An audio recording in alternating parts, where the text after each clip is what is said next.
여러분 환영합니다. 축복합니다. 서로 옆에 계신 분들 인사 나누도록 하겠습니다.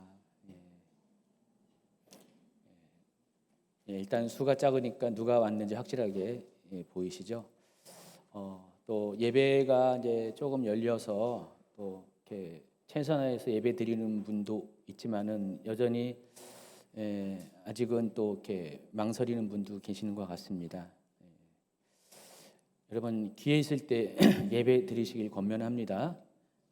서로 예배 드리는 것에 좀 경쟁이 있어야 돼요. 근데 한 달 우리가 좀 넘었잖아요. 넘으니까 또 많이 좀 느슨해진 것 같습니다. 2달째 되면 석 달째 되면 더더욱 힘들 것 같아요. 그러니까 우리는 시험관에 있는 개구리와 같은 모습을 늘 보입니다. 처음에는 그냥 조금 이렇게 답답함이 있었는데 시간이 갈수록 그 환경에 익숙해집니다. 그러다가 불에 데워지는 것도 모르고 그렇게 사는 분들이 있습니다. 혹시 그런 조짐이 있다라고 생각하신 분 정신 차리고 기회가 있을 때 예배 드리는 것에 소홀히 하지 않기를 예수님 축원합니다. 자, 오늘은 이제 마지막 때와 사람의 미혹이라는 주제로 말씀을 전하는데 오늘 본문 말씀은 마태복음 24장 4절과 5절 말씀입니다. 한번 같이 읽도록 하겠습니다. 예수께서 대답하여 이르시되 너희가 사람의 미혹을 받지 않도록 주의하라. 많은 사람이 내 이름으로 와서 이르되 나는 그리스도라 하여 많은 사람을 미혹하리라. 자, 이 주제는 최근에 이제 매주 목요일마다 진행하는 엔타임 학교 때 다뤄드린 주제입니다. 몇 주 전에 다뤄드린 주제입니다. 그래서 오늘 내용 중에 일부는 엔타임 학교랑 겹치는 내용이 있을 것입니다.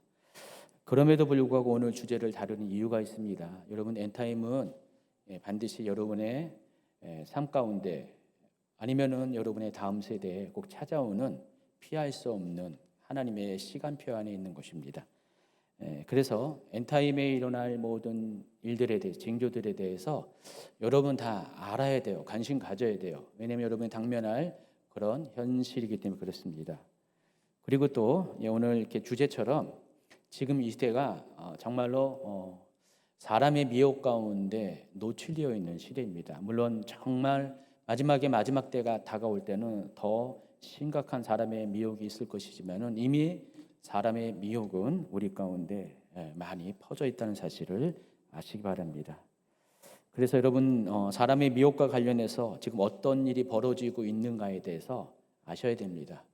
여러분 이 안다는 것은 지식을 의미하잖아요. 여러분이 뭐 깨닫고 경험에서만 아는 게 아니라 사람들의 말을 통해서 또 뭐 이렇게 설교를 통해서 이 지식을 좀 아셔야 됩니다. 그래야지 성도들을 넘어뜨리고 하는 미혹으로부터 여러분 자신은 물론이고 가족과 또 공동체를 지켜낼 수가 있습니다. 요즘 이렇게 저뿐만 아니라 많은 이렇게 목사님들이 많이 버거워하고 있습니다. 과거에 비해서 이 목회적인 스트레스가 이만저만이 아닙니다. 몇 배나 가중되어 있는 게 현실입니다. 물론 이 코로나로 인한 것이 첫 번째 그런 원인을 제공했겠죠. 그런데 이 코로나 이전부터 최근에 그런 일들이 많아지고 있습니다. 왜 그러냐면은 굉장히 많은 미혹들이 지금 퍼져 있습니다. 그것을 어떤 영적인 측면에서 표현하자면은 미혹의 영이 굉장히 성도들을 유혹하고 있습니다. 넘어뜨리려고 애쓰고 있습니다. 그래서 그런 일들이 많이 생겨다 보니까 목회자들이 교회에 울타리를 세우고 각 개인의 성도들마다 그러지 않도록 그런 미혹에 빠지지 않도록 챙기느라고 많은 에너지를 소비하는 것이 오늘날의 현실입니다. 그래서 제가 이제 목회를 한 지 뭐 그렇게 많이 오래되지 않았지만은 요즘 최근 몇 년 동안은 정말 과거와는 많이 다르구나라는 것들을 정말 실감을 합니다. 자, 오늘 본문은 방금 읽어드린 것처럼 이렇게 시작합니다. 예수께서 대답하여 이르시되 너희가 사람의 미혹을 받지 않도록 주의하라. 많은 사람이 내 이름으로 와서 이르되 나는 그리스도라 하여 많은 사람을 미혹하리라. 자, 오늘 본문 가운데 여러분이 주의해야 될 것이 사람의 미혹이라는 표현에 여러분 주목을 하시기 바랍니다. 마지막 때의 미혹은요 사람으로부터 시작됩니다. 여러분, 이렇게 우리가 보통 영적 전쟁의 측면에서 생각하면은 사탄과 우리와 직접 어떤 대결을 생각하는 경우가 많이 있는데 절대 그렇지 않습니다. 사탄은 자기 자신의 존재를 드러내고 우리를 위협하거나 미혹하지 않는다는 사실을 아시기 바랍니다. 사탄의 방식은 늘 언제나 어떤 환경과 사람 뒤에서 자신의 존재는 감추고 사람들이 인식하지 못하지만은 그 환경이나 사람을 통해서 사람들을, 성도들을 미혹을 하고 있다는 것입니다. 그래서 마지막 때의 미혹은 사탄에 의해 도구로 사용되는 사람들의 통해서 그와 같은 형태로 미혹이 찾아오게 될 것입니다. 그 중에 대표적인 두 가지 유형이 같은 이 마태복음 24장에는 거짓 그리스도들과 거짓 선지자들로 소개를 하고 있습니다. 24절에 보니까 거짓 그리스도들과 거짓 선지자들이 일어나 큰 표적과 기사를 보여 할 수만 있으면 택하신 자들도 미혹하리라, 그렇게 말씀을 하고 있습니다. 자, 이들의 특징은요, 자기 자신조차 그런 일에 사용되어 있다는 것, 그런 도구로 쓰임받고 있다는 사실을 모릅니다. 그럼 이 거짓이라는, 이 false라는 단어는 사람을 속인다는 의미가 있지만은 정작 자기 자신도 속고 있어요. 여러분, 많은 사역자들이 정말 열심을 가지고 열정을 가지고 주의 일을 하는데, 근데 본인들조차도 내가 누구를 위해서 쓰임 받고 있는 사실을 모른 채로 어쩌면 사탄의 도구로 쓰임 받는 경우가 있다라는 것입니다. 자기 자신도 속는다는 것입니다. 그러다 보니까 나름대로 자기 열정을 가지고 주의 일을 한다고 하는데 그 일이 정말 주의 일을 주님을 위해서 하는 것인가, 아니면 오히려 악한 영을 위해서 하는 것인가를 잘 모르고 행할 때가 많이 있습니다. 그래서 문제예요.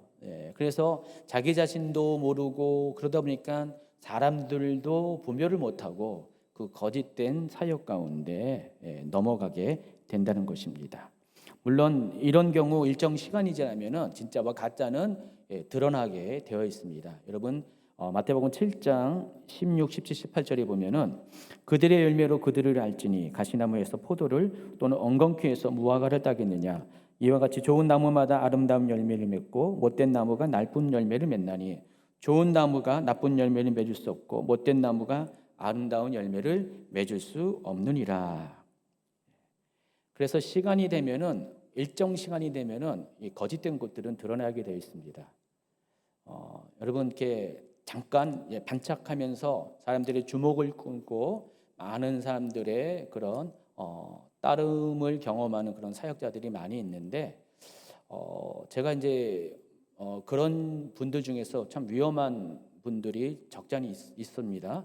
그런데 시간이 지나면은요, 가만 놔둬도 때가 되면 하나님 드러내시더라고요. 잘못된 것들, 문제를 드러내 가지고 사람들로 하여금 알게 됩니다. 그런데 한참 그렇게 이렇게 일을 할 때는요, 사람들이 잘 분간을 못해요. 저 사람은 정말 하나님 사용하는 사람이라고 착각을 합니다. 그래서 많이 따르고 그 미혹에 빠집니다. 그런데 일정 시간이 되면은 여지없이 하나님께서는 그 열매를 통해서 이게 잘못된 것이라는 것들을 알려준다는 것입니다. 자, 그런데 그때는 시간이 한참 지난 다음에요. 그래서 당장 그 당시의 현실 가운데 그 미혹에 빠진 사람들은 정말로 안타까운 그런 결과를 많이 초래하게 된다는 것입니다. 그래서 그 미혹에 빠져서 균형을 잃어버리고 차츰차츰 건강한 신앙에서 이탈이 되고, 심지어 어떤 분들은 아예 신앙생활을 안 하는 분들이 결과적으로 생기게 됩니다. 그래서 미혹이 참 무서운 겁니다. 잠깐 빠져가지고 그런 정도가 아니라 정말 이렇게 영혼 자체가 잃어버리게 되는 경우도 많이 생기게 되기 때문에 그렇습니다. 오늘 이렇게 아까 24절, 마태복음 24장 24절 이런 말씀이 있어요. 할 수만 있으면 택하신 자들도 미혹할 것이다 그랬습니다. 그러니까 사탄은 늘 언제나 할 수만 있으면 최선을 다해서 사람들로 하여금 하나님 나라에 들어가지 못하도록, 천국 백성이 되지 못하도록 이미 구원받았다라고 생각하는 사람들도 쉴 새 없이 미혹을 한다는 것입니다. 그러므로 마지막 때가 가까이 올수록 이 같은 미혹에 대해서 더욱더 주의를 기울이고 건강한 교회 울타리를 벗어나서는 안 됩니다. 대부분 미혹에 빠질 때는요, 울타리의 경계가 약해질 때 그렇게 미혹에 빠집니다. 여러분, 만약에 여러분이 공격자라면 어떻게 합니까? 울타리가 튼튼한 데는 뚫고 들어갈 수가 없습니다. 여러분이 만약에 그 공격자라면은 울타리가 약한 틈을 타서 또 그 사람들 중에서, 공동체 중에서 뒤에 처진 사람들, 또 여러 가지 문제 가운데서 공동체성이 약해진 사람들, 하나님에 대해서도 원망하고 공동체에 대해서도 원망하는 그런 여러 가지 그런 약해진 상태에 있는 사람들을 집중적으로 공격을 합니다. 그래서 여러분, 이렇게 울타리를 벗어나서 독립적으로 산다는 것은, 신앙생활을 한다는 것은 상당히 위험한 요소를 가지고 있습니다.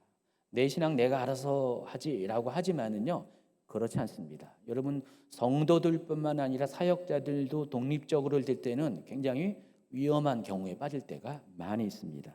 그래서 하나님께서 우리에게 공동체를 허락한 이유가 서로를 세워주고 서로를 곁길로 가지 않도록 서로 중보해주고 함께 손을 잡아주는 역할로서 공동체를 준 겁니다. 그래서 여러분, 이 건강한 공동체, 성도들을 보호하는 울타리를 벗어나지 말아야 한다는 것입니다.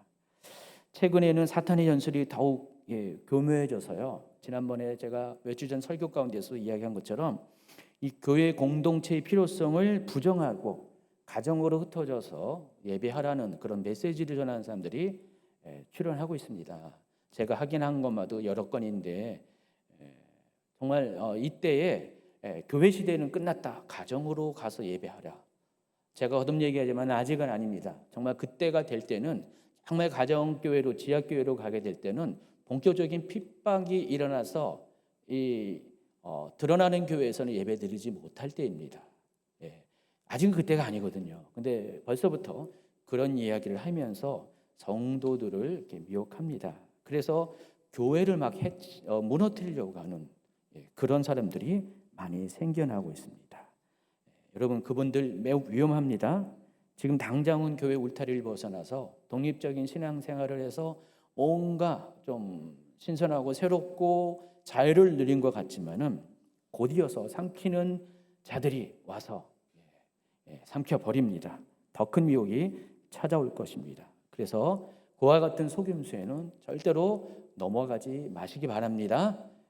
아마 또 넘어가는 사람이 또 생길 겁니다. 최근에 이스라엘 사역과 관련해서 교회의 근간을 흔드는 새로운 미혹이 일어나고 있습니다. 유대인들 중에서 예수님을 메시아, 곧 그리스도로 영접한 사람들을 가리켜서 메시아닉주라고 부릅니다. 여러분, 메시아라는 단어가 히브리어로 메시아지만은 헬라어로는 그리스도라는 거 아시죠? 같은 단어입니다. 기름 부음 받은 자라는 뜻입니다. 그래서 그 기름 부음 받은 분, 예수님, 그리스도를 믿는 유대인이라고 우리가 이해하시면 됩니다. 그래서 메시아닉 주는 예수님을 메시아로 믿는 유대인을 가리키는 용어입니다. 1960년대 이전까지만 해도요, 이스라엘에서는 이렇게 메시아닉 주가 거의 찾아볼 수가 없었습니다. 예수 믿는 유대인이 거의 전무하다시피 했습니다. 그런데 1960년대 이후에 이스라엘 그 안에서 예수 믿는 유대인들이 점차로 생겨나기 시작했습니다. 복음 전도에 의해서 믿는 자들이 생긴 것도 있지만 놀랍게도요, 예수님 스스로 그들을 찾아가십니다. 예수님은 이미 하늘에 계시는데 어떻게 찾아가십니까? 진짜로 그래요. 그래서 많은 그 메시아닉 주가 어떤 사람의 전도에 의해서 교회를 찾아온 것이 아니라, 예수를 믿는 게 아니라 실제로 자신을 방문하신 예수님을 만나고 예수님을 믿기로 결정하는 사람들이 많이 있습니다. 실제로 많이 있습니다. 여러분, 2000년 전에 예수님께서 이미 승천하셨지만 이 땅에 계시지 않지만은 사도 바울을 찾아가셨잖아요. 바울을 찾아가셔서 그를 만나시고 결국은 그를 회심시켜서 사도가 되게 하셨잖아요. 그와 같은 일들이 요즘 시대에도 일어나고 있어요. 그래서 많은 유대인들이 그런 경험들을 간증을 합니다. 또 메시아닉 주만 그런 게 아니라 무슬림에서 기독교인이 된 많은 사람들, 중동에 있는 사람들 중에서도 동일한 간증을 한 사람들이 많아졌다는 것입니다. 지금은 그와 같은 놀라운 일들도 미혹도 있지만은 그와 같은 놀라운 일들도 동시에 일어나는 시대입니다. 현재 이스라엘 안에서 예수님을 믿는 메시아닉주의 수가 약 3만 명 정도 됩니다. 교회는 300개 정도 되고요. 또 이 외에도요, 아랍인 중에서 예수님을 믿는 사람들도 많이 있습니다. 그들이 세운 교회가 한 200개 정도 된다고 합니다. 모두 한 500개 정도의 그 이스라엘 시민권을 가진 사람들이 모인 공동체 교회가 이스라엘 현지 안에 존재하고 있습니다. 과거에는 한 교회도 없었어요. 50년 전만 해도 교회 자체가 없었는데 지금은 500개 정도의 교회가 이스라엘 영토 안에 존재합니다. 전 세계적으로는 이와 같은 메시아닉주와 같은 그 유대인 중에서 예수님을 믿는 자들이 약 25만 명 정도 됩니다. 특히 미국을 중심으로 그 과거에 있는 유대교 안에서 유대교 회당에서 예배드리던 사람들이 이제는 교회로 예배드리는 그런 전환되는 형태들이 많이 일어나고 있습니다. 자, 그런데 이 메시아닉주들의 특징을 한마디로 말하면요, 예수님을 메시아로 믿으면서도 유대인의 전통을 그대로 지키고 있다는 것입니다. 그들은 안식일에 맞춰서 예배를 드립니다. 일명 샤bat 예배라고 하죠. 금요일 저녁부터 그러니까 우리 주일 예배처럼 그들의 그 예배 시간대는 샤밧에 맞춰서 예배를 드립니다. 또 성경이 나온 절기들도 그대로 지킵니다. 7대 절기 그대로 지키고요. 기타 다른 규정들도 뭐 정통파 유대인처럼 그렇게 심하게 지키지 않지만은 적어도 한 보수파 유대인 정도 수준에서 다른 규정들도 동시에 지키고 있습니다. 그렇지만 아무래도 예수님을 믿으면서 유대인의 전통을 지키다 보니까 이 둘의 균형을 놓치는 문제가 발생하기도 합니다. 기독교인임에도 유대교에 속해 있는 거예요. 그러다 보니까 자칫 잘못하면은 이 균형을 잃어버리고 한쪽으로 쏠릴 수가 있습니다. 기독교로 쏠리는 게 당연히 바람직한 현상인데 그러지 않은 분들이 간혹 있다라는 것입니다. 그래서 더군다나 이 기독교 신학 자체가 아직 기반이 부족한 상태 가운데 그런 사람들 중에서 유대교에서 강조하는 유일신론이죠. 하나님은 한 분이시다라는 것을 오해를 해가지고 삼위일체를 부정하는 사람들이 메시아닉주 중에서 소수 있습니다. 그래서 그들은 예수님은 하나님의 아들이다, 그리스도다, 메시아다고 인정을 해요. 그렇지만 예수님은 단지 하나님의 아들일 뿐 하나님은 아니다. 그런 식으로 생각을 합니다. 결국 뭐예요? 삼위일체론을 부인하는 그런 사람들이 됩니다. 다 그렇다는 게 아니라 일부 메시아닉주 중에서 그런 분들이 소수가 있다라는 것입니다. 그런데 이게 그들만의 문제가 아니라 오늘날 한국 교회 안에서도 이런 일들이 새롭게 생겨나고 있습니다. 제가 예전에 언뜻 이런 얘기들을 메시아닉주 중에서 그런 사람들이 있다는 것들을 좀 들었는데 최근에 보니까 한국 교회 안에서 이스라엘에 대해서 관심 갖고 이스라엘 회복을 위해서 중보하고 기도하고 또 그들에 대해서 정말 사랑하는 마음으로 이스라엘 섬기는 사람들 또 사역자 중에서 그와 같은 잘못된 것들을 따라가는 사람들이 생겨나고 있습니다.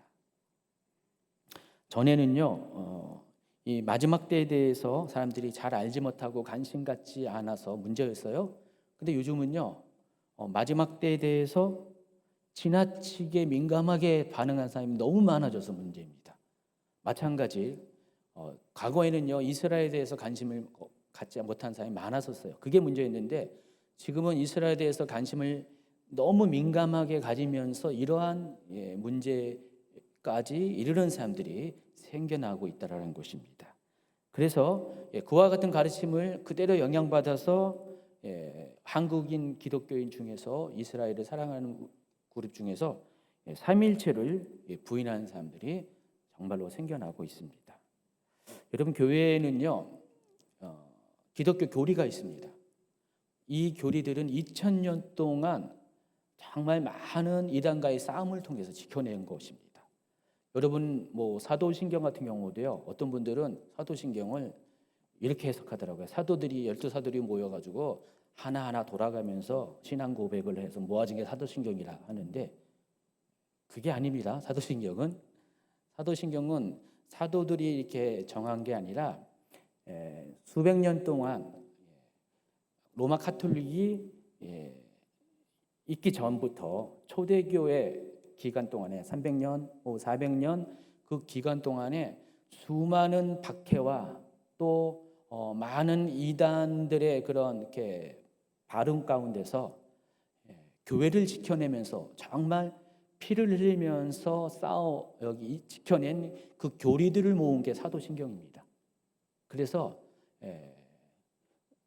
거기 있는 하나하나의 그 표현들, 단어들은요, 그냥 생겨난 게 아닙니다. 그냥 생겨난 게 아니라 전부 다 영적 전도를 통해서 그것들을 지켜온 겁니다. 그래서 기독교 교리는요, 2000년 동안의 기독교 역사와 함께 영적 전쟁 가운데서 확립된 것입니다. 그 중에 하나가 삼위일체론입니다. 그런데 그게 지금 위협을 당하고 있다는 것입니다. 이스라엘을 사랑하는 그 열정이 도를 지나쳐서 균형을 잃어버려서 그렇게 삼위일체론을 부인하는 사람들이 생겨나고 있습니다. 여러분 이것은 기독교 교리적인 측면에서 보면 명백한 이단입니다. 잘못된 것입니다. 믿음의 선배들이 그렇게 영적 전쟁을 통해서 지켜낸 것에 대해서 전면적인 도전이라는 것을 아시기 바랍니다. 그래서 혹 여러분 그런 것들에 대해서 들어본 분이 있거나 또 그런 사람들과 교류하는 분이 있다면요, 정신 차려야 됩니다. 이 부분에 대해서는요, 여러분 정신 꼭 차려 있어야 됩니다. 앞으로 뭐 어떤 미혹들이 더 많이 생길 우리가 가늠할 수 없지만은 이미 이렇게 생겨난 이 미혹에 대해서 여러분 알고 여러분 방어를 해야 됩니다. 여러분 그런 부분에서 같이 교류하거나 같이 그런 것들이 이렇게 대화를 하면은요, 여러분이 이겨낼 수 있다고 장담 못합니다. 넘어갈 수도 있어요. 그래서 조심하고 또 조심해야 된다는 것입니다. 자, 이것으로 그치는 것이 아닙니다. 이스라엘 사역하는 분 중에서 좀 이렇게 균형을 잃은 분 중에서 다른 문제가 또 있습니다. 구원 노래에 있어서도 이런 주장을 하는 분이 있습니다. 기독교는 본가지가 아니라는 것입니다. 본가지는 유대교고 유대인이고 기독교는 곁가지이기 때문에 그 기독교가 본가지인 유대교 밑으로 들어가야, 기독교인이 유대인 밑으로 들어가야 교회가 구원을 받는다라고 주장하는 분이 있어요. 이 또한 명백한 미혹이라는 사실을 아시기 바랍니다. 자, 이러한 주장들도 이미 2000년 전부터 사도 바울 시대에도 이미 이런 주장들이 있었습니다. 그럼 바울 서신 중에 하나인 갈라디아서가 기록된 배경 중에는요, 율법주의와의 싸움 가운데서 율법주의의 그 도전에 대해서 경고하기 위해서 기록된 것이 갈라디아서입니다. 사도 바울은요, 그 갈라디아 교회 안에서 이런 문제를 직면하게 됩니다. 그래서 그런 주장을 가리켜서 사도 바울은 다른 복음이라고 이야기합니다. 그리고 또 그런 다른 복음은 없다고 명백히 선언합니다. 갈라디아서 1장 6절, 7절, 8절입니다. 그리스도의 은혜로 너희를 부르신 이를 이같이 속히 떠나 다른 복음을 따르는 것을 내가 이상하게 여기노라. 다른 복음은 없나니 다만 어떤 사람들이 너희를 교란하여 그리스도의 복음을 변하게 하려 함이라. 그것은 또 다른 참 복음이 아니며 다만 너희를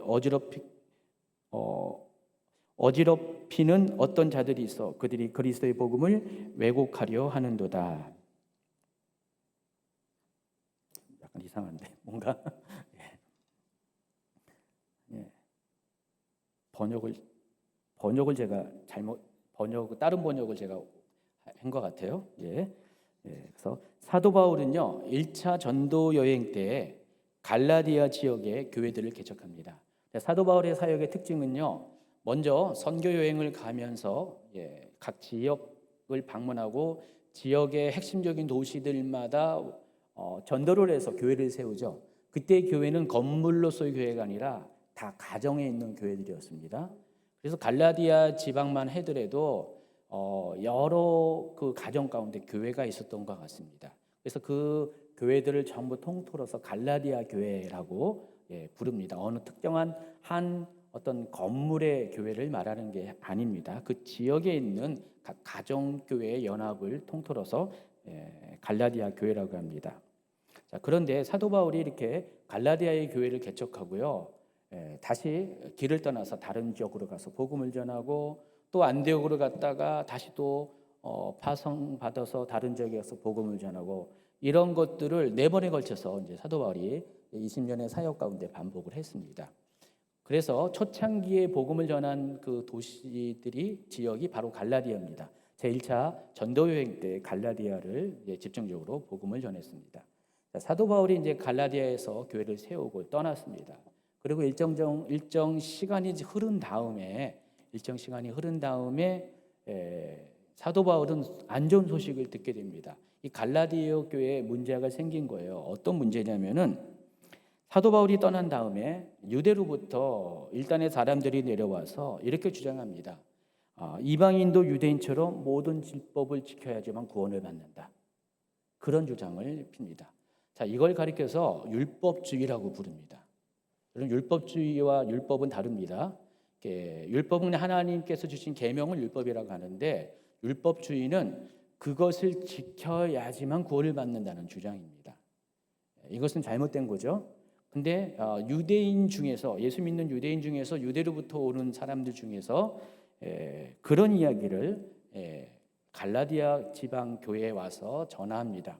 자, 이야기를 들었을 때 여러분이 이방인이라면 어떻게 할까요? 혼란스럽습니다. 굉장히 혼란스럽습니다. 내가 유대인이 아닌데 어떻게 그 유대인이 지키는 율법들을 어떻게 다 지킬 수가 있습니까? 가장 걸리는 것 중에 하나가 바로 걸리는 것 중에 하나가 음식 문제잖아요. 코쇼 규정인데 어떻게 유대인처럼 그렇게 그걸 다 지킬 수가 있습니까? 도저히 못 지키죠. 여러 가지 지키지 못하는 것들이 너무나 많이 있습니다. 정결법도 그렇고요. 그래서 이것 때문에 많이 혼란을 겪습니다. 사실 그런 말을 전한 유대로부터 내려온 사람들의 경우는 전혀 문제가 되지 않습니다. 왜냐하면 그들은 이미 그들의 삶과 문화와 전통 가운데 그런 것들이 익숙한 거예요. 특별히 새롭게 뭐 이렇게 시도할 게 없어요. 그들은 당연한 거고요. 전혀 부담스럽지 않습니다. 그런 상태에서 예수님을 영접한 거예요. 그래서 그들에게는 이 문제가 전혀 부담스러운 건 아닌데 자연스러운 겁니다. 그러나 이방인들에게는 그게 그렇지가 않다는 것입니다. 그들은 도저히 율법을 지킬 수가 없습니다. 그런데 그 율법도 지켜야지만 구원을 받는다라고 했을 때 얼마나 혼란스럽습니까?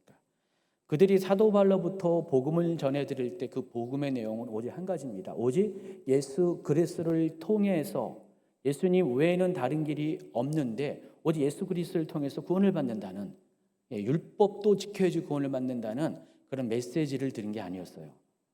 그런데 전혀 생각하지 못했던 율법을 지켜야지 구원을 받는다는 이 이야기를 그러니까 예수님을 믿고 그걸로 끝나는 것이 아니라 율법도 지켜야지 구원을 받는다는 것, 그 얘기를 할 때 굉장히 혼란을 느낄 수밖에 없습니다. 자, 이런 상황 가운데 그들은 아마 사도 바울에게 이 부분에 대해서 혼란스러운 상황들을 전했겠죠. 사도 바울은 이 소식을 접한 후에 이들의 혼란스러운 상황들을 해결하기 위해서 갈라디아서를 쓴 겁니다. 그래서 갈라디아서는 사도 바울의 서신 중에서 비교적 초기에 해당하는 서신인데 바로 율법주의에 대항하기 위해서 기록된 것이 갈라디아서입니다. 그래서 이 갈라디아서를 쓰면서 사도 바울은 복음에 대한 강조를 엄청 많이 했습니다. 그리고 다른 복음이라고 지칭한 이 율법주의에 대해서 아주 강한 강도로 비판을 하는 것입니다. 자, 물론 이 같은 주장은 대다수의 건강한 메시아닉 유대인 공동체와는 상관없어요. 그렇지만은 한국에서도 이와 같은 영향을 받는 사람들이 점차로 생겨나면서 성도들 중에 일부가 그것을 무분별하게 그대로 흡수하고 있는 상황이라는 것입니다.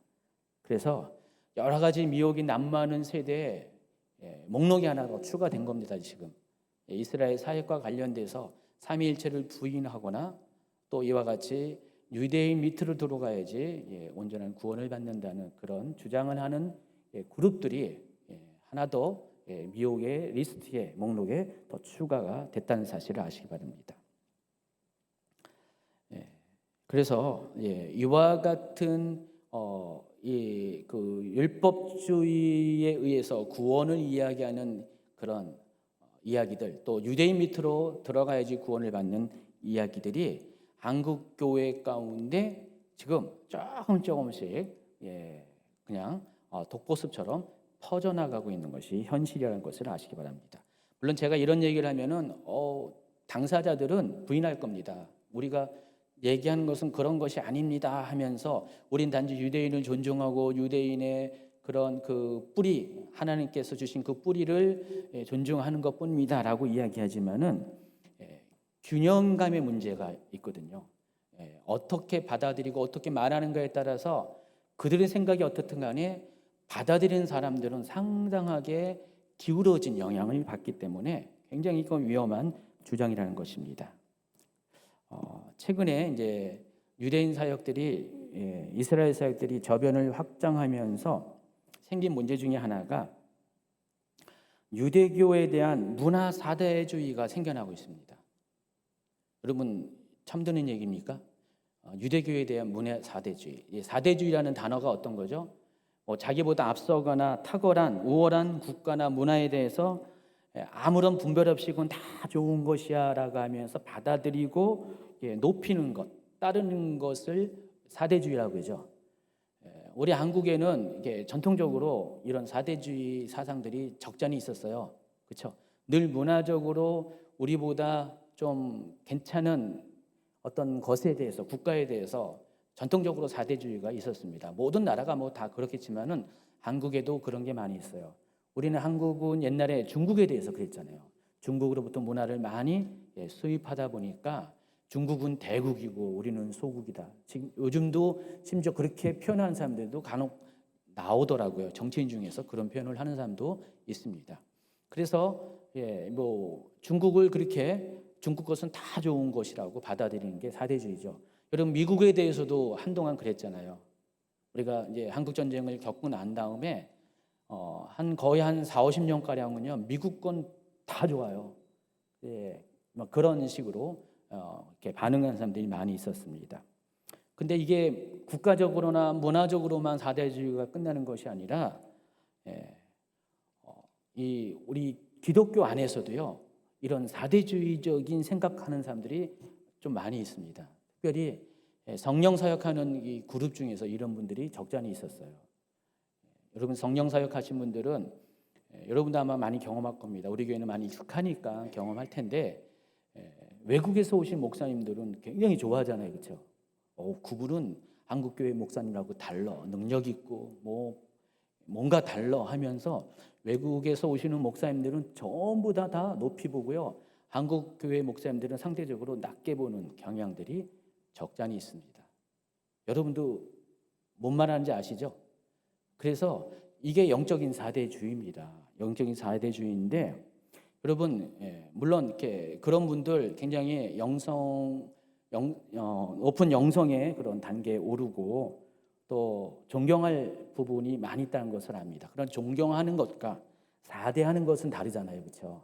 그분들도 원하는 것은 아니에요. 근데 우리 가운데 그런 실수를 한 분들이 적잖이 있었습니다. 자, 그런데 이스라엘 사역과 관련돼서 지금도 그런 일이 일어나고 있다는 것입니다. 이스라엘 사역과 관련해서 유대인의 것은 다 대단한 것으로 봅니다.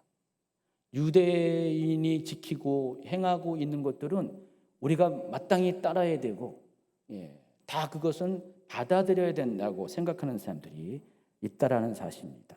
그러다 보니까 이방인들은 유대인 밑으로 들어가지 구원을 받는다라는 주장까지 극단적인 주장을 하고 있다는 것입니다. 오히려 성경의 가르침은요 그게 아닙니다. 유대인과 이방인이 각각 1대1의 관계 속에서 하나가 되는 것이 성경에서 말하는 것입니다. 에베소서 12장 14절부터 18절까지 본문을 보면은 특별히 15절에 보면은요. 법조문으로 된 계명의 율법을 폐하셨으니 이는 이 둘로 자기 안에서 한 세 사람 원유맨을 지어 화평하게 하시고 이런 말씀이 있고요. 또 18절에 보면은 이는 그로 말미암아 우리들이 한 성령 안에서 아버지께 나아감을 얻게 하려 하심이라. 그래서 이 14절부터 18절을 문맥으로 보면은요. 결코 이방인이 유대인 밑으로 들어가라는 것이 아니라 이방인과 유대인은 하나가 되어서 한 몸을 이루어서 하나님께로 한 성령 안에서 나아가는 것이 하나님의 뜻과 계획이라는 것입니다. 그런데 이 같은 말씀은 가리우고 이방인의 구원을 단지 유대인의 구원을 위한 도구로 평가하는 사람들이 있다라는 것입니다.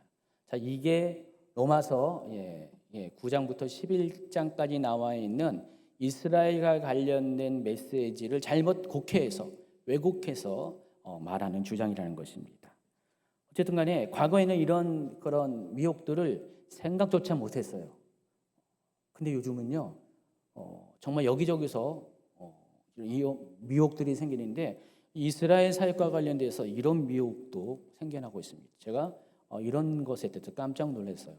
정말 이제 하다 못해서 이런 미혹도 생겨나는구나. 또 최근에는요, 이 대한민국을 비롯해서 전 세계적으로 양극화가 심화되고 있습니다. 경제 양극화, 정치 양극화, 인연 양극화 등 세상이 점점 극단의 대립으로 치닫고 있습니다. 자, 그런데 이런 양극화 현상이 사회 영역을 넘어서 심지어 교회, 종교 영역까지도 확대되고 있는 것이 현실입니다.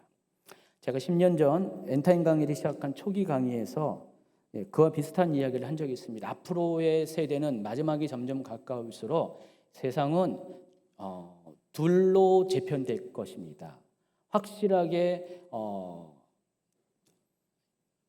이거 아니면 저것으로 이제 나눠지는 시대가 올 겁니다. 회색 지대는 없을 것입니다. 중간 지대는 없을 것이다. 이런 얘기를 많이 했어요. 왜냐하면은 하나님께서 이제 추수할 때가 가까이 오기 때문에 섞여 있으면 안 되기 때문에 알곡과 가라지를 나누는 것처럼 참교회와 그렇지 않은 교회, 진짜 신자와 거짓 신자를 나누는 시대가 다가오게 될 것입니다. 마지막 때가 갈수록 그런 것들이 분명해질 것입니다. 라고 이야기를 했어요.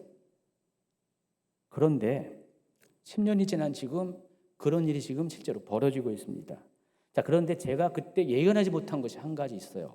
뭐냐면은 그때 제가 말한 것은 큰 개념의 이분법인데 지금은요 이분법이 아니라 다분법이에요. 다분법. 두 개로 나눠지는 것이 아니라 두 개에서 또 격가지들이 더 극단적인 것들이 나눠지고 있습니다. 그래서 지금은 이분법을 넘어서 다분법을 통해서 극단주의 사상들이 굉장히 좌나 우나 뭐 할 것 없이 이렇게 치닫고 있는 상황입니다. 그 세상은 점점 극단주의를 향해서 나아가고 있습니다. 극단주의자는 아직은 소수인데 극단주의의 특성상 강한 메시지가 있습니다. 그리고 아주 절대적인 열정이 있습니다. 그러다 보니까 그 극단주의 특유의 적극성 때문에 사회 흐름을 좌지우지하는 그런 일들을 벌이고 있습니다. 여러분, 최근에 지금 아프가니스탄에서 탈레반이 정부군을 막 공격을 하면서 거의 절반 이상의 국토가 탈레반에게 장악되죠.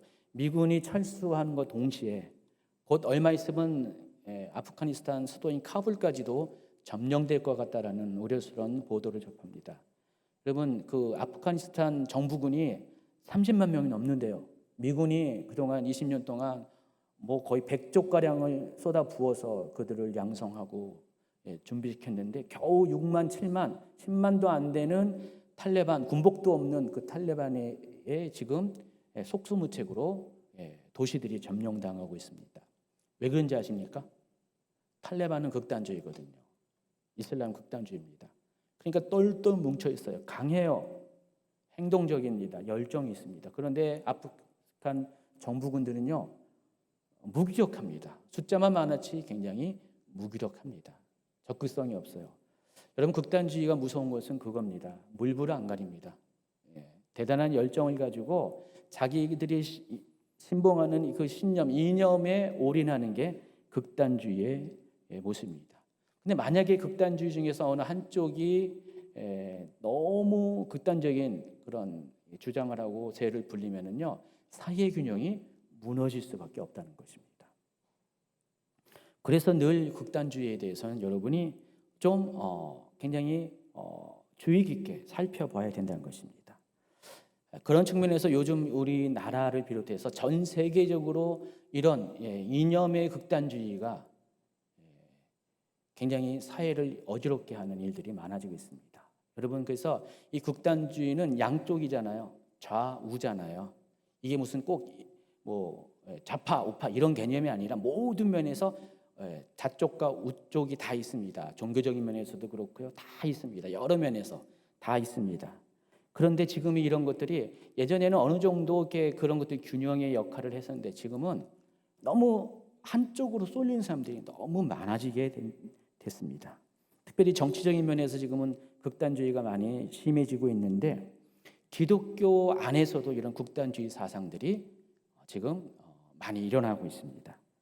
몇 년 전부터 이런 현상이 심해지고 있습니다. 여러분, 교회가 사회에 영향을 끼쳐야 되는데 사회가 교회에 영향을 끼치고 있어요 지금. 그래서 교회 안에서도 이런 일들이 많아지고 있습니다. 솔직히 여러분, 어느 정도는 각 개인별로 극단주의적인 사상들이 다 있어요. 저도 있습니다.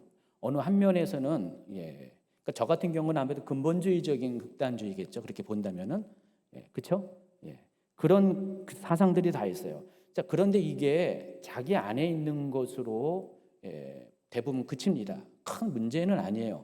그런데 진짜 극단주의는 뭐가 문제냐면은 어떤 부분적으로 끝나는 것이 아니라 완전히 100% 올인을 한다는 것입니다. 뭐 아니면 도예요. 그래서 자기의 생각과 사상과 맞지 않으면 다 적이에요. 비난의 대상입니다. 그러니까 모든 것을 자기의 생각하는 극단적인 사고 체계에서 바라보는 사람들이 극단주의자라는 것입니다. 조금 전에 이야기한 것처럼 과거에는요, 우리가 이 마지막 때에 대해서 성도들이 너무나 무관심해서 잘 알지 못해서 문제였는데 지금은 마지막 때에서 너무나 민감한 사람들이 많아요. 좀만 얘기하면 다 마지막과 연관돼 가지고 이야기하면서 그런 쪽에서 극단주의적인 생각들을 가진 사람들이 많아지고 있습니다. 그런 사람들은 열매가 안 좋아요. 삶과 신앙의 균형을 잃어버리게 됩니다. 그래서 이런 분들의 특징을 두 가지로 설명할 수가 있습니다. 첫 번째가 우물에 빠져 있는 경우고 두 번째가 색안경을 쓰고 보는 경우입니다. 먼저 우물에 빠져 있는 경우가 어떤 것인지 설명해 드리겠습니다. 속담 중에 우물 안에 개구리라는 속담이 있죠. 우물 안에 개구리가 거기서부터 올챙이서부터 자랍니다. 개구리가 됐습니다. 근데 그 우물 안에 개구리의 특징은 뭐죠? 우물 안에 있는 세상이 자기의 세상이에요. 우물 밖에 나가본 적이 없어요. 그래서 우물을 통해서 보는 그 동그란 하늘, 그게 우주입니다. 세상의 전부예요. 그래서 물어봐요. 세상이 어떠냐, 하늘이 어떠냐 그러면은 그게 전부라고 이야기합니다. 다른 사람들이 옆에서 막 얘기해요. 그게 아니라 이 세상은 나무도 있고 초목도 있고 막 여러 가지 다양한 것을 얘기하면은요, 안 믿어요. 못 믿어요. 믿을 수가 없죠. 경험한 세상이 없는데, 우물안밖에 없는데, 이게 우물안 개구리의 생각이죠. 근데 우리 중에도요, 그 우물 속에 빠져 있어요. 생각의 우물 속에 빠져 있습니다. 우물이라는 범위 안에서 우리의 생각이 함몰되어 있는 사람이 있다는 것입니다. 그래서 이 생각 너머를 몰라요. 바라보지도 않고 또 그것에 대해서 추구하지도 않습니다. 그래서 이런 사람의 특징은요, 자신의 시야가 제한되어 있다는 사실을 모릅니다. 깨닫지도 못하고 자기가 보는 세상이 전부인 것으로 착각을 합니다. 분명히 우리가 객관적으로 보면 일부만 보는 제한적인 시야를 갖고 있음에도 불구하고 자기가 보는 세상이 절대적인 기준이 되는 것입니다. 자, 이런 분들과 대화하면요, 열정은 참 강해요. 또 그런 분 중에 순수한 사람 참 많이 있습니다. 근데 문제는 상식이 안 통해요. 얼마나 고집불통인지 말이 안 통합니다. 특히 어떤 특정한 주제에 대해서는요, 대화가 안 됩니다. 그래서 너무 이 우물에 빠져 있는, 생각의 우물에 빠져 있는 분들하고는요, 싸울 필요가 없어요. 아무리 싸우고 설득해 반다 할지라도 그 우물에서 나오지 않는 한 생각이 바뀔 수가 없다는 것입니다. 이런 현상이 왜 생겨난지 생각해 봤습니다. 왜 사람들이 우물에 들어갈까? 날 때부터 우물에 들어간 건 케이스는 거의 없을 것 같아요. 그렇죠? 개구리가 아닌 이상 날 때부터 우물에서 태어날 일은 거의 없을 것 같아요. 우리는 오픈된 세상에 살고 있는데 왜 사람들이 점점 우물 안에 갇히게 될 것인가? 아마도 여러 가지 이유 중에 하나가 상처와 연관되어 있다는 생각이 듭니다. 그러니까 자기가 그 지키고자 하는 가치관이 있습니다. 그러니까 세상이 점점 악해지고요, 험악해지고 또 자기가 이렇게 지키고자 하는 이 핵심 가치들이 점점 무너지는 시대. 특별히 우리 기독교인의 경우는 어떻습니까? 지금 세상이 너무 반기독교적인 정서, 반성경적인 그런 주장들이 많아지면서 어떻게 이것을 지키기 위해서는 어떻게 해요? 점점 우리는 원하든 원치 않든 간에 근본주의 쪽으로 갈 수밖에 없어요. 저 또한 마찬가지입니다. 여러분도 아마 이 부분에 동의를 할 겁니다. 그래서 우리가 지켜야 될 가치들은 목숨을 다해서 지켜야 됩니다. 점점 우리는 이런 생각을 가질 수밖에 없어요. 근데 그게 어느 정도까지면 되는데 너무 이것이 지나쳐 버리면은요, 자기도 모르는 순간에 우물 속에 자기 자신을 던져놓게 된다는 것입니다. 생각의 우물을 말한 것입니다. 그래서 그 우물에 갇혀 버려 가지고요, 모든 것들을 그런 관점에서만 바라봅니다. 그러니까 뭔 얘기가 나면은 다 그 기준에 맞춰 가지고 바라보고 생각한다는 것입니다. 그래서 우리가 이런 방어적인 본능 때문에 이런 일이 생기지 않을까라는 생각을 합니다. 또 한편으로는 바로 이 종말론의 문제가 또 많이 있습니다. 이 마지막 때에 대한 정보가 많아지면서 사람들이 종말론을 많이 오해합니다. 특별히 임박한 종말론에 대한 바른 관점을 갖고 있지 못해요. 여러분, 임박한 종말론이라는 건 뭐죠? 곧 종말이 오게 된다라는 이야기입니다. 근데 이 곧 종말이 온다는 이야기는요, 이미 2000년 전부터 이런 얘기가 있었습니다. 그때 당시 제자들도 자기 생애 때 주님이 다시 오실 것이라고 확신을 했습니다. 근데 2000년의 세월이 흘렀어요. 2000년 동안 모든 시대의 모든 세대의 사람들은 다 임박한 종말론을 느끼며 살았습니다. 여러분, 임박한 종말론이 잘못됐다는 것이 아니에요. 근데 임박한 종말론은 우리의 삶 가운데 언제라도 주님을 맞이할 수 있는 준비를 갖추게 하고, 실제로 주님은 정말 그렇게 오십니다. 찾아오십니다. 근데 그것을 결정하는 주체는 주님이신 거죠. 하나님이시죠.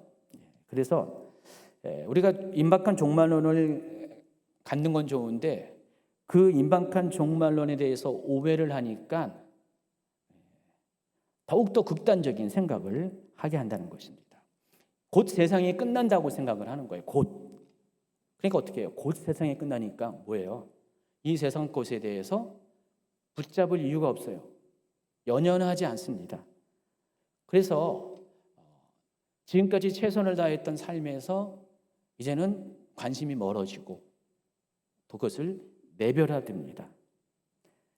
그리고 반대로 지켜야 될 가치들, 근본적인 가치들을 지켜내야 된다. 그래야지 내가 임박한 종말 가운데 구원을 받는다라는 생각을 합니다. 그러다 보니까 그것을 훼손시키는 것에 대해서는 아주 강하게 반응하고 전투적으로 싸울 수밖에 없다는 것입니다. 물론 옳은 가치를 지키려는 생각은 바른 자세고요. 또 종말이 임박했다는 생각도 틀리지 않습니다. 자, 그런데 여러분, 그분들의 문제는 임박한 종말의 시간을 어떻게 살아가는지에 대해서 잘못된 생각, 편견을 가지고 있다는 것입니다. 주님께서 요구하는 것은요, 우리가 종말이 오더라도 현실에 최선을 다하다 주님이 부를 때 주님의 부르심에 응답하는 것입니다. 그렇다고 세상 일에 빠져 있으라는 것이 아니라 우리는 적어도 주님의 정결한 신부로서, 그리스도의 신부로서 항상 준비된 모습, 주님이 부를 때 오라 하실 때 바로 그 초청에 응답할 수 있는 그런 자세를 가지고 살아야 됩니다. 동시에 우리는 현실의 삶에도 충실한 것이 임박한 종말론의 바른 자세라는 것입니다. 여러분, 주님이 여러분을 데려오실 때 여러분이 흰옷 입고 거룩한 산에 올라가서 주님 다시 오신 주님을 환영합니다 하고 며칠 몇 달을 기다리다가 주님을 맞이하는 그런 모습으로 주님이 여러분을 찾아오는 것은 아닙니다. 많은 분들이 그렇게 기대를 해요. 주님은 그렇게 오지 않습니다. 주님은 여러분이 살아가는 일상 가운데 찾아올 것입니다. 그래서 어떤 사람은 맷돌을 갈다가 주님을 맞이할 것입니다. 어떤 사람은 잠을 자다가 주님을 맞이할 것입니다. 어떤 사람은 일터에서, 어떤 분은 부엌에서 요리를 하다가 주님을 맞이할 것입니다. 그러니까 우리가 주님을 맞이하는 주님의 공중강림을, 성도의 휴거는 그렇게 흰옷 입고 물리적으로 현상적으로 흰옷 입고 준비하고 있다가 주님을 맞이하는 것이 아니라 일상의 삶 가운데 최선을 다하고 살아가는 그 상태에서 주님을 맞이한다는 것입니다. 왜냐하면 주님은 언제 오실지 모르니까. 그래서 임박한 종말론의 건강한 임박한 종말론은 그렇게 살다가 주님을 맞이하는 것입니다. 그런데 이렇게 생각하지 않고 그냥 종말에 대한 두려움 때문에, 임박한 종말에 대한 두려움 때문에 오직 그거에 초점을 맞춰다 보니까 어떻게 해요? 균형을 잃어버리고요. 그래서 마지막과 관련된 조그만 어떤 사회적인 현상이나 말에 아주 너무 예민하게 극단적으로 반응하게 된다는 것입니다. 그래서 이 마지막 때에 집중하는 사람들 중에서도 이렇게 극단주의 영향을 받는 사람들이, 그런 모습을 보이는 사람들이 많이 있다는 것입니다. 그래서 현실감이 없는 분이 많이 있어요. 자신의 삶은 돌아보지 않고 현실 감각을 잃어버린 분들이 많이 있습니다. 우리는 이미 과거로부터 많은 시행착오를 경험했습니다. 실패를 경험했습니다. 언제 주님 오실는지 아는 이가 없습니다. 그렇기 때문에 우리는 늘 깨어서 준비해야 되지만은 언제 주님 오실지 모르기 때문에 더욱더 거꾸로 극단적으로 아예 모든 24시간을 1년 365일을 주님 맞을 준비를 한다고 해서 삶을 내려놓고 그렇게 하는 사람들은요, 지금까지 한 번도 주님 다시 오심을 경험하지 못했습니다. 다 실패했어요. 다 문제를 일으켰습니다. 그래서 여러분, 이 역사가 가리키는 교훈, 시대가 가리키는 교훈에 대해서 여러분 좀 귀를 열고 눈을 들고 마음을 열어서 좀 생각을 하시기 바랍니다. 지금의 상황은 과거와는 달리 정말 마지막 때가 가까이 온 것을 아십니다. 비교할 수 없는 세상에 악이 횡행하고 정말 반기독교적인 가치들이 세상의 주류를 이루는 시대에 살고 있습니다. 누가 봐도 곧 주님 오실 것 같은 그런 시대적 상황인 것은 사실입니다. 그러나 그럼에도 불구하고 그런 때일수록 우리는 비둘기같이 순결하고 뱀처럼 지혜로운 삶을 살아야 됩니다. 평안하십시오. 또 기뻐하는 삶을 사시기 바랍니다. 여러분, 마지막 때에 가까울수록 여러분의 이성은 냉철해야 돼요. 행동을 할 때는 행동해야 되지만은 행동을 언제 해야 될지를 잘 구분해야 된다는 것입니다. 여러분, 이렇게 권투를 하는데 권투 선수가 어떤 사람은 계속 잽만 날리다가요, 상대방은 피하고 다니다가 어느 틈인가 그냥 펀치 하나를 탁 때려가지고 수백 번 잼 날리다가 한 대 맞고 KO 당하는 사람이 있잖아요. 우리가 그와 같은 실수를 저지를 수가 있다는 것입니다. 사탄은요, 굉장히 교묘합니다. 굉장히 전략적입니다. 그래서 우리의 이 극단주의를 많이 이용해가지고 극단주의를 통해서 사람들을 미혹합니다. 그리고 넘어지게 한다는 것입니다. 그래서 상식을 회복하시기 바랍니다. 하나님께서는 초월적으로 일하시는 분입니다. 그렇지만 일반적으로는 상식 안에서, 질서 안에서 일하시는 분입니다. 마지막이 가까웠다고 이 주님의 방식이 바뀌는 건 아닙니다. 똑같이 그런 방식으로 우리 가운데 역사하십니다. 그래서 우리는 이성적이어야 되고 상식적이어야 됩니다. 더불어서 우리는 겸손해야 되고 온유해야 됩니다. 공의를 잃어버리면 안 됩니다. 은혜를 구해야 됩니다. 사랑 안에서 소망을 놓지 말아야 됩니다. 말씀이 견고한 반석 위에 서 있어야 되고 성령 안에서 주님과 동행하는 삶을 살아야 됩니다. 두 번째가 색안경을 끼고 보는 경우입니다. 언젠가 장례식장에 참석하기 위해서 지방에 내려간 적이 있었는데 아마도 작년 가을 정도인 것 같습니다. 지나가는 곳이 시골 풍경이 있었습니다. 논이 있고 밭이 있었습니다. 어느덧 이제 가을이 가까워서 이제 곡식이 이제 연글 때인데 제가 이제 뒷자리에 앉아 있었는데 스트레스 뒷자리에 앉아 있는데 창문 너머 바깥을 보니까 곡식이 벌써 황금빛으로 익어가고 있어요. 그래서 너무 예뻐가지고 곡식이 다 익었네요. 황금빛이네요. 그랬더니 운전하시던 아마 조영철 전도사님 같아요. 운전하시던 분이 그때 목사님 황금빛 아니에요. 아직 초록색이에요. 그러는 거예요. 그래요? 그래서 썬팅이 상대적으로 이렇게 잘 안 돼 있는 앞에 창문을 통해서 쭉 삘끔 봤더니 정말 아직 초록색이더라고요. 약간 이제 이렇게 익으려고 하는 그런 무렵이었어요. 근데 제가 오른편에 썬팅이 짙은 오른쪽 창문을 통해 봤더니 황금색으로 보인 거예요. 이런 거구나. 색안경을 끼고 본다는 것이 이런 것입니다.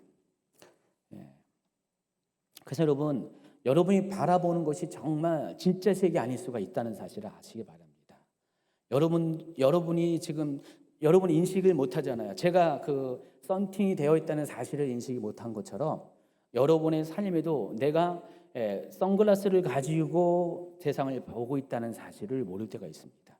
그래서 여러분 이렇게 극단주의 성향을 가진 사람들 보면은요 거의 대부분 얼굴에 선글라스를 쓰고 있더라고요. 뭔 말하는지 아시죠? 상징적으로 비유한 겁니다. 그래서 선글라스를 쓰고 있으면서도 자기가 쓰고 있다는 걸 몰라요. 그래서 선글라스를 통해서 다른 색을, 진짜 색이 아닌 다른 색을 보고 있습니다. 그리고 그것을 초록색인데 황금색이라고 우기는 것입니다. 색안경은 진실을 가립니다. 따라서 누군가가 진실을 이야기해 주면 겸손하게 안 유리창으로 가서 봐야 됩니다. 그런데 그런 사람들이 많지 않아요. 일방적으로 바라보고 판단합니다. 그리고 많이 오해하고요. 상황을 왜곡합니다. 지금은요 너무나 많은 그 미혹의 영들이 풀어진 세대에 살고 있습니다. 너무나 많은 것들이 사람들을 속이는데 안타까운 것은요 순수한 사람일수록 많이 속아 넘어가요. 하나님에 대해서 열정 있는 사람들이 많이 속아 넘어갑니다. 여러분 이단에 빠진 사람들이 두 부류입니다. 정말 하나님에 대해서 순수한 사람, 많이 알기를 원하는 사람, 또 불평불만이 많은 사람입니다. 이단에 빠진 아주 경향을 많이 가졌습니다. 그렇지 않은 사람들은 이단에 별로 안 빠져요. 근데 이 극단주의도 마찬가지입니다. 똑같이 두 부류예요. 정말 하나님에 대해서 열심히 갖고 있는 사람들이 극단주의에 많이 빠집니다. 또 문제가 있는 사람, 상처가 많고 원망 불평한 사람들이 또 극단주의에 빠지기도 합니다. 제가 사람들을 보면은요 정말 맞아요. 두 부류가 맞습니다. 그래서 사람의 말과 영상 매체를 통해서 이런 사람의 미혹들이 많이 퍼져나가고 있습니다. 거의 브레이크가 누군가 잡아줄 브레이크 역할을 하는 사람들도 없어요. 제가 오늘 이야기하는 것이 작은 브레이크 역할이라도 해야 될 것 같아요. 정말 놔두면 안 돼요. 최근에 백신과 관련돼서 정말 상식적이지 않은 이야기들이 진실처럼 퍼져나가는 것들을 많이 목격합니다. 많은 분들이 저에게 백신에 대해서 입장을 밝혀달라고 요구합니다. 어제도 어느 분이 이렇게 바깥에 계신 분이 카톡을 보내서요. 목사님의 백신에 대해서 고견을 묻습니다. 아직 답을 안 줬어요. 제가 설교 준비하느라고. 왜냐하면 얘기하면은 구구절절 할 말이 너무 많잖아요. 제가 짧게 대답한다고 이해할 수는 없는 거기 때문에 그래서 오늘 이제 설교를 통해서 잠시 간단하게 이야기하면은요. 제 대답은 이겁니다. 백신은 맞아도 문제이고 안 맞아도 문제입니다. 여러분 얼마 전 제 주변에 목사님 두 분이 돌아가셨습니다. 5월 달에 한 분 돌아가셨고 지난주에 한 분 돌아가셨습니다. 5월 달에 돌아가신 분은 한 70이 다 된 분이시고요. 지난주에 돌아가신 분은 아직 40대입니다. 코로나에 걸려서 소천을 하셨습니다. 여러분, 이게 진실이에요. 어떤 분들은 감기처럼 올 수도 있지만은 어떤 사람에게는 죽음까지 찾아오는 게 코로나입니다. 이게 진실이에요. 또 백신 문제가 있잖아요. 백신의 부작용이 있잖아요. 우리 교회 성도들 중에 어떤 분은 가족 중에 백신 때문에 부작용 때문에 문제를 겪은 분이 있습니다. 실제로 백신 때문에 죽는 사람도 있어요. 이것도 진실이에요. 양쪽 다 진실이라는 것입니다. 근데 어떤 분들은 이 극단주의 성향의 분들은 하나만 믿고 하나는 안 믿어. 그래서 코로나는 감기에 불과한 건데 왜 그러냐고 막 그러고요. 어떤 사람은 백신은 또 문제가 있는데 왜 그걸 맞으냐고 하냐고. 아주 자기의 그 우물 안에 갇혀 있는 생각과 색안경을 가지고 이것들을 아주 극단적으로 뭐 아니면 도로 생각을 한다는 것입니다. 저는 백신이 사람의 유전자를 조작하고 자유의지를 통제한다는 이야기를 들었습니다. 진실이 아닙니다. 제가 이야기를 쭉 들어보면서 10년 전에 이 베리칩 논쟁과 어떻게 판박이선 똑같은지, 제가 베리칩 그때 첫 강의 때, 엔타임 첫 강의 때는 베리칩의 문제에 대해서 지적을 했어요. 근데 한 1년, 2년 지나고 보니까 그게 아니었어요. 저도 속았어요. 다 속았죠. 그래가지고 두 번째 강의 때는 베리칩의 진실에 대해서 4가지의 강의를 했어요. 8시간 동안 강의를 했어요. 유튜브에 있습니다. 강의를 했는데 뭐 공격을 하는 거예요, 저한테. 제가 얘기를 해도 통할 게 아니니까 정말 객관적이고 실제적인 이야기를 했는데도 그래요. 지금은 여러분 베리칩이 정말 짐승의 표라고 얘기하는 사람 거의 없잖아요, 그렇죠? 아직도 짐승의 표라고 믿습니까? 근데 여러분 이 백신과 관련돼서도요, 시간이 몇 년 지나면은요, 아마 뒤돌아보면서 베리칩 때를 생각하면서 그렇게 추억하는 사람들이 대부분이 될 겁니다. 여러분, 지금 백신과 관련된 것은요, 그런 말도 안 되는 유전자 조작하고 자유의지를 이렇게 통제한다는 것은요, 진실이 아닙니다, 여러분. 별별 얘기가 아주 새로운 얘기가 무궁무진하게 많이 나오고 있어요. 이걸 가지고 저한테 의견을 물어본다고 하고 목사님 입장을 밝혀달라고 했는데 지금 말한들 뭔 소용이 있습니까? 욕할 텐데. 진실은 이거예요.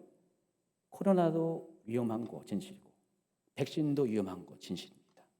우리가 어쨌든 간에 선택을 해야 되는데 그건 제가 여러분에게 요구할 수 없는 거고요. 이래저래 할 수 없는 거고 여러분이 선택해야 되는 겁니다. 저희 집도 마찬가지예요. 최 목사님 저하고 서로 강요할 수 없는 부분이에요. 이것은 이 부분은요. 그래서 여러분 상식선에서 생각하시기 바랍니다. 우물에 빠져서 보거나 색안경을 끼고 보지 마시기 바랍니다. 결론을 맺습니다. 앞으로는요, 이 코로나 백신뿐만 아니라 또 다른 이슈들이 여러분의 삶을 흔들 것입니다. 마지막 때가 가까이 올수록 이 같은 미혹은 끊임없이 새로운 이슈를 가지고 일어나게 될 것입니다. 그때마다 여러분 이렇게 똑같이 지금처럼 반응할 겁니까? 여러분 마지막 때를 이길 수 있는 것은 현실의 삶에 충실하는 것입니다. 아까 말씀드린 것처럼 주님은 여러분이 현장 가운데 삶에 충실할 때 그때 오셔서 그 현장 가운데에서 여러분을 데려가십니다. 그래서 여러분 이 마지막 때의 이 미혹, 사람의 미혹을 이길 수 있는 방법은 본질에 충실하는 것입니다. 상황에 반응하는 것이 아니라 상황 때문에 전전긍긍하는 것이 아니라 하나님 안으로 깊이 들어가셔야 돼요. 하나님 말씀의 깊은 샘으로 들어가시기 바랍니다. 그런 사람은 흔들리지 않습니다. 예배 안에서 하나님의 임재를 구하는 것입니다. 너무 세상 돌아가는 것에 지나치게 반응하지 마세요. 여러분 나라 사는 건 당연하지만 너무 지나치게 애국자가 되지 마시기 바랍니다. 여러분 아니면 세상이 나라가 망할 것처럼 그렇게 생각하지 마시기 바랍니다. 너무 지나친 의로움도 여러분을 하여금 균형을 잃어버리게 합니다. 여러분 이 세상의 것들은요, 사탄의 계략은요, 하나님의 입김 앞에 하나님이 훅 불면은 금방이라도 날아갈 수 있는 한 줌 안 되는 별거 아닌 것입니다.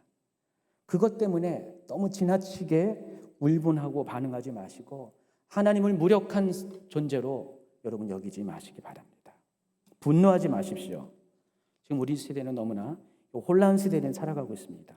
사회적 환경도 혼란스럽고 신앙적인 면에서도 계속해서 끊임없이 찾아오는 미혹 가운데 우리는 분별해야 되고 또 다른 미혹도 분별해야 되고 이 일들이 주님 오실 때까지 계속 일어나게 됩니다. 여러분 사람의 미혹을 가리키고 좀 이따가 뭐라고 말씀하셨냐면 8절에 이것이 재난의 시작이라고 했습니다. 사람의 미혹으로부터 재난은 시작됐습니다. 앞으로 이 재난은 정말 심각해질 겁니다. 정말 여러분 정말 지금부터 여러분이 깨어있지 않고 분별하지 못하고 평정심을 잃지 않으면요 잃어버리면은 정말 더 본격적인 사람의 미혹이 찾아올 때는 다 여러분 쓰러집니다.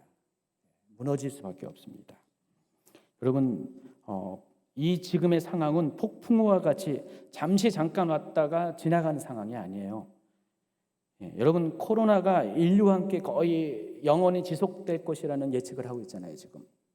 지금 무슨 집단 방역은 이미 다 전문가들이 지금 포기하고 있잖아요.